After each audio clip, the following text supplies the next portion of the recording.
So, hello everyone, welcome back to our channel. So, today we will discuss about combinators in CSS.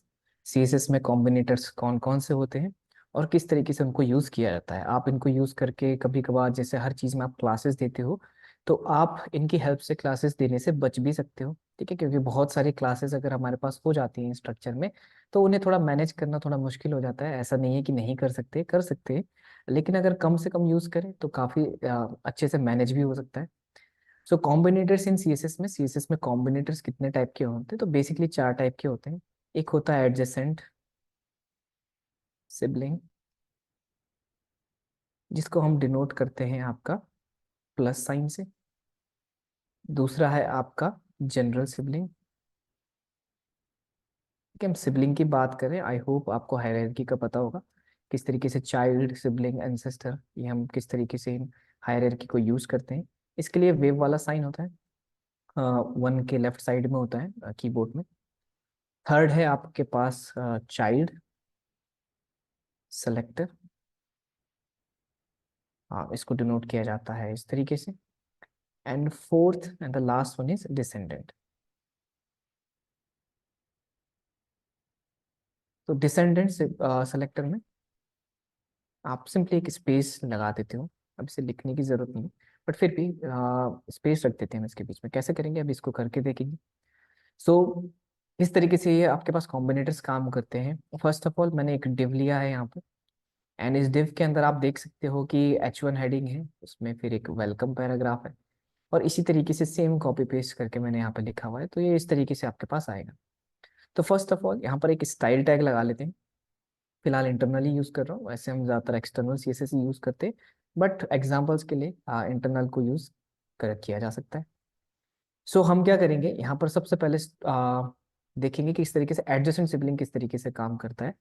तो adjacent sibling के लिए हम क्या लिखेंगे, suppose कीजिए कि मुझे हर पैराग्राफ को यहाँ पर टारगेट करना है। तो नॉर्मली अगर इसको करने का वे है तो कैसे होगा, आप सिंपली इसको क्लास देंगे या फिर आप पी करके आप इसको कर सकते हैं। ठीक है, लेकिन हमको कोई स्पेसिफिक पैराग्राफ को टारगेट करना है। हो सकता है कि मुझे इस वाले पैराग्राफ को टारगेट करना हो, और बाकी सारे आपके पास पी टैग में नहीं है, पैराग्राफ नहीं, बाकी सब अपने अलग अलग डिव में है या किसी अलग टैग में, और किसी स्पेसिफिक पैराग्राफ को आपको टारगेट करना हो। तो कैसे कर सकते हैं? वैसे तो हमारे पास क्लास सिस्टम है, उसको आप यूज कर सकते हैं, बट अगर मुझे यूज करना हो एडजेसेंट सिबलिंग, तो किस तरीके से मैं यहाँ पर यूज करूंगा? तो मैं यहाँ पे सिंपली लिखूंगा H1 प्लस पी। यानी H1 के जो भी एडजेसेंट में पैराग्राफ है, उनको आप कोई CSS प्रॉपर्टी दे देते, फिलहाल के लिए हम कलर दे देते। आप देखोगे कि जितने भी यहाँ पर पी टैग है वो सारे के सारे क्या हो जाएंगे, यहाँ पर रेड कलर के हो जाएंगे। तो this is called adjacent sibling. Adjacent का मतलब क्या होता है? जो ठीक बगल में लगा हुआ है। अब ये H1 है, H1 के ठीक बगल में आपके पास पैराग्राफ टैग है, तो इसको हम यहाँ पर टारगेट कर सकते हैं। सपोज कीजिए कि बाकी हमारे पास क्या है, ये डिव है, this one is also div. Suppose कीजिए कि ये स्पैन टैग है, और ये भी एक स्पैन टैग है। तो आप देखोगे कि मुझे सिर्फ ये वाला पैराग्राफ सेलेक्ट करना था, तो मैंने किस तरीके से यहाँ पे एडजेसेंट सेलेक्टर को यूज कर लिया। अब पैराग्राफ को भी मैं यूज कर सकता हूँ, सिंपल सेलेक्टर आपने पढ़े ही होंगे। तो पैराग्राफ को अगर मैं चूज करूँ डायरेक्टली, तो पैराग्राफ को भी कर सकता हूँ, लेकिन हमारे स्ट्रक्चर में बहुत सारे पैराग्राफ हो सकते हैं। एक स्पेसिफिक पैराग्राफ है जिसमें जो हेडिंग के एडजेसेंट में लगा हुआ है, यानी ठीक बगल में लगा हुआ है। तो इस तरीके से हमने इसको यहाँ पर टारगेट कर सकते हैं without giving it a class. अब सपोज कीजिए कि एडजेसेंट यहाँ पर हमारे पास एक और पैराग्राफ है, फॉर एन एग्जाम्पल इसमें लिखा है इंडिया। तो आप देखोगे कि क्योंकि ये वाला पैराग्राफ H1 के एडजेसेंट में नहीं है, तो इसीलिए इस पे कोई CSS आपकी प्रोवाइड नहीं। जैसे कि हमने यहाँ पे H1 के जो एडजेसेंट में पैराग्राफ है उसको रेड करना है, तो इसने जो H1 के एडजेसेंट पैराग्राफ था उसको रेड किया। ठीक है, ये वाले पे कोई भी इफेक्ट आपका नहीं पड़ने वाला। ध्यान रखिएगा, जिसके एडजेसेंट में लगाते हैं उस पर कोई CSS प्रॉपर्टी नहीं लगती। जो प्लस होने के बाद जो लिखा जाता है उस पे प्रॉपर्टी आपकी लगती है। अब कलर लग सकता है तो सब कुछ लग सकता है, background colour, gradient, margin, padding, anything आप कुछ भी दे सकते हो। बस फॉर एन एग्जाम्पल मैंने यहाँ पर एक टेक्स्ट के लिए कलर बता दिया। ठीक है, तो आप देख सकते हैं कि यहाँ पर H1 के जो एडजेसेंट में पैराग्राफ होंगे बस वही लगेगा। सपोज कीजिए इस डिव के बाद भी कोई पैराग्राफ है, इसमें लिखा हुआ है माई वेबसाइट। तो क्योंकि वो भी H1 के डायरेक्टली एडजेसेंट में नहीं है, तो उस पर भी कोई CSS अप्लाई नहीं है। So this is called adjacent sibling, तो जो डायरेक्ट एडजेसेंट में लगा यानी बगल में लगा हो। Now second one is general sibling. General sibling के लिए आपके पास साइन होता है इस तरीके का वेव्स। अगर मैं यहाँ पर H1 के जनरल सिबलिंग में इस तरीके से कर दूं, तो आप देखोगे कि H1 के जनरल में जितने भी, अब मैं सिबलिंग की बात करूं, सिबलिंग मतलब जो टैग साथ में लगे हुए हैं, ये सिबलिंग है, ये सिबलिंग है। अगर मैं इस पैराग्राफ को उठा के इस वाले पैराग्राफ के अंदर डाल देता हूं, तो अब ये चाइल्ड हो गया इस वाले पैराग्राफ का। ठीक है, तो इस पैराग्राफ के अंदर ये जो इंडिया वाला है वो आपके पास चाइल्ड होंगे। तो जनरल सिबलिंग में बस आपके पास क्या आएगा, जो सिबलिंग लगेंगे। तो हम सिबलिंग्स की बात कर रहे हैं, होप ये हायरार्की तो आपको पता ही होगी। ठीक है, तो इस तरीके से हमने क्या किया, यहाँ पर H1 के जितने भी जनरल सिबलिंग है, यानी H1 का सिबलिंग ये भी है, ये भी है, इस H1 का ये भी है। ठीक है, इन जनरल जितने भी सिबलिंग्स है वो सबका कलर हो जाएगा रेड। आप सपोज कीजिए कि यहाँ पर भी आप एक स्पैन के बाद भी आपके पास एक पैराग्राफ टैग है, उसमें मैंने लिख दिया फुटर, एनीथिंग कुछ भी लिख सकते हैं। तो इसमें भी क्या हो जाएगा, कलर रेड हो जाएगा। ध्यान रखिएगा कि अगर मैं इसको चेंज करके एडजेसेंट का साइन यानी प्लस रख दूं, तो सिर्फ और सिर्फ जो एडजेसेंट वाले होंगे उसी में लगेगा, और वो एक ही है, ये वाला। तो this is the difference between adjacent sibling and general sibling.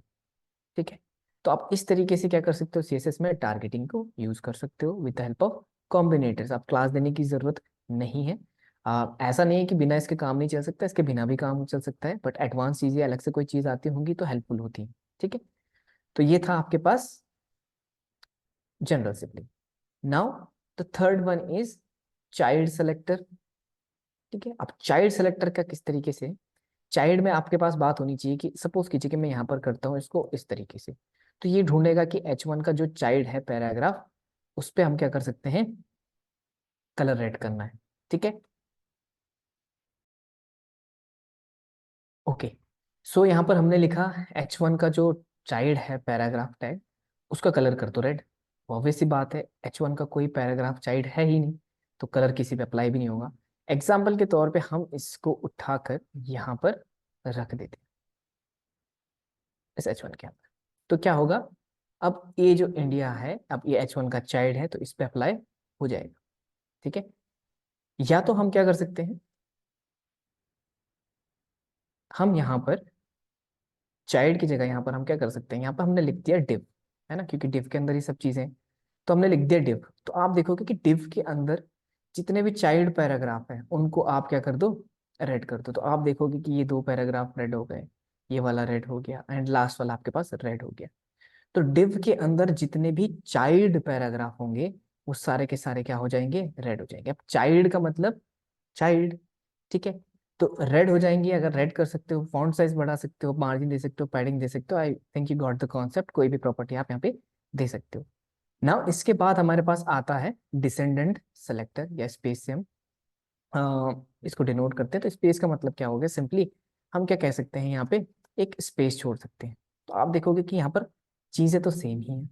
ठीक है, डिसेंडेंट का मतलब एक तरीके से चाइल्ड ही होता है, बट चाइल्ड और डिसेंडेंट में अंतर क्या होता है कि लेट्स सपोज मेरा कोई बच्चा है तो दैट इज माय चाइल्ड, लेकिन मेरे बच्चे का कोई बच्चा है तो वो मेरा डिसेंडेंट है, बट वो मेरा चाइल्ड नहीं। ठीक है, तो इसको यहाँ पर हायरार्की में एग्जांपल से किस तरीके से देखेंगे, बहुत सिंपल है। हमने क्या किया देखेंगे आप, हमने देखा डिव के अंदर पैराग्राफ जो है उनको कर दो कलर रेड, तो इसने कर दिया। अब सपोज करो इस पैराग्राफ के अंदर ये वाला, जैसे लेट्स सपोज इंडिया के अंदर है, इसके अंदर एक और पैराग्राफ आ रहा है, हमने लिख दिया इसके अंदर माई कंट्री। अब क्योंकि मैं सारे चाइल्ड को टारगेट कर रहा हूँ जो भी इस डिव के अंदर आने वाला है, तो ये भी रेड हो जाएगा। ठीक है, लेकिन मैंने क्या किया, मैंने यहाँ पर एक सेक्शन टैग ले लिया। ठीक है, सेक्शन टैग ले लिया, और इसके अंदर मैं क्या करता हूँ, सबसे पहले चाइल्ड सेलेक्टर को यहाँ पे रख देता हूँ, क्योंकि दोनों में वैसे खास डिफरेंस आपको दिख नहीं रहा होगा। हमने क्या किया, यहाँ पर एक सेक्शन टैग ले लिया इस डिव के अंदर, उसके अंदर भी हमने क्या करते एक पैराग्राफ लिख दिया। इसके हमने लिख दिया आई एम डिसेंडेंट। ठीक है, तो आप देख सकते हैं यहाँ पर आई एम डिसेंडेंट नाम से यहाँ पे लिखा हुआ है। तो आप देखेंगे कि इस डिव के हमने तो सारे चाइल्ड को टारगेट किया था, ठीक है। तो इस div के जितने भी चाइल्ड आ रहे हैं, यानी पैराग्राफ आ रहा है, ये डायरेक्ट चाइल्ड जो है वो भी हमारे पास इसी तरीके से क्या आ रहा है, क्योंकि div के अंदर डायरेक्ट जो हो रहा है चाइल्ड, उन सब पे तो अप्लाई हो रहा है। लेकिन ये जो पैराग्राफ है div का, वो डायरेक्ट नहीं है, क्योंकि div के अंदर पहले एक सेक्शन टैग है, और सेक्शन टैग के अंदर हमारे पास एक पैराग्राफ टैग है। तो ये वाला जो पैराग्राफ है आई एम डिसेंडेंट वाला, ये रेड नहीं हुआ। तो ये चाइल्ड सेलेक्टर है, क्योंकि वो चाइल्ड को सेलेक्ट करता है। लेकिन अगर हम कर दे डिसेंडेंट, डिसेंडेंट का मतलब क्या हुआ, ये देखिए, तो आप देखेंगे कि ये वाला पैराग्राफ भी रेड हो गया। डिसेंडेंट का मतलब चाइल्ड के चाइल्ड भी आपके डिसेंडेंट होते हैं, लेकिन चाइल्ड जो सिर्फ आपका डायरेक्ट चाइल्ड होता है वही आपका चाइल्ड होता है। चाइल्ड का जो चाइल्ड होता है वो आपका चाइल्ड नहीं होता, वो आपका डिसेंडेंट होता है। तो now this is descendant selector. तो I hope you got the concept कि किस तरीके से हम कॉम्बिनेटर्स को यूज करते हैं। आप इसको मल्टीपल तरीके से यहाँ पे यूज कर सकते हैं। इसके यूज्ड केसेस भी हम एक छोटे से प्रोजेक्ट में करके देखेंगे। अगर आपको छोटा सा सीएसएस का कोई प्रोजेक्ट करना है तो आप कमेंट में लिख दीजिए, हम एक छोटा सा एक प्रोजेक्ट बना लेंगे, ताकि सारे कॉम्बिनेटर्स और सीएसएस की जितनी प्रॉपर्टी हमने पढ़ी है उनको यूज करके एक छोटा सा प्रोजेक्ट वर्क भी कर लेंगे। तो हमने आज देखा एडजेसेंट सिबलिंग कैसे काम करते हैं, जनरल सिबलिंग कैसे काम करते हैं, दोनों में डिफरेंस क्या होता है, और चाइल्ड सेलेक्टर और डिसेंडेंट सेलेक्टर में आपके पास क्या डिफरेंस होता है। इसी तरीके की वीडियोस अगर आपको देखनी है C S S, H T M L, C S S, JavaScript से रिलेटेड, तो प्लीज़ सब्सक्राइब कर लीजिए। और आपको कोई भी क्वेरी है वेब डेवलपमेंट से रिलेटेड, सीखना है उसके बारे में, तो आप ब्रिलिका सर्विसेज को कॉन्टैक्ट कर सकते हैं। So that's it from my side, bye bye, take care.